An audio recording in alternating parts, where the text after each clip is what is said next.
இன்னொன்னு உங்கள பத்தி ஒரு விமர்சனம் என்னன்னா, ஒரு முறை 2 முறை நினைக்கிறேன். நீங்க நடந்து வரும்போது டப் டப்புன்னு ஆமா. விழுந்துட்டீங்க. உங்களுக்கு ஆக்சுவலி உடம்பு சரியில்லையா? ஆமா. எனக்கு ஹெல்த் இஷ்யூ இருக்கு. ஓகே. எனக்கு வந்து மைண்ட் வீக் இருக்கு, சினரெஸ்ட் இருக்கு. பிளஸ் எனக்கு லோ பிபி இருந்தது வெளில இருக்கும்போது. ஓகே. நான் ரொம்ப அழுதேன்னா, எனக்கு மயக்கம் வரும்.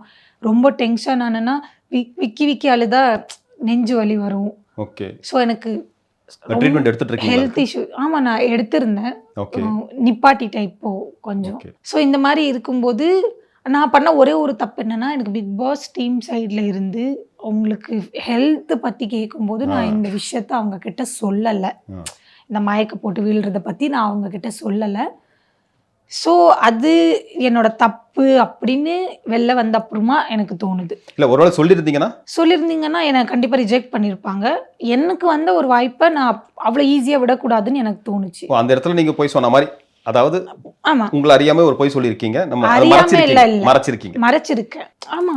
நான் ஓப்பனா சொல்றேன். ம். எனக்கு என் லைஃப் மாறணும்னு நான் நெனச்சேன். எனக்கு காசு வேணும்னு நான் நெனச்சேன். இவ்ளோ பெரிய ஸ்டேஜ் வந்து தானா எனக்கு வாய்ப்பு கிடைக்கும்போது, அத நான் எப்படி என்னோட ஒரே ஒரு ஹெல்த் இஷ்யூ வச்சு என்னால அத ரிஜெக்ட் பண்ணணும்னு தோணல.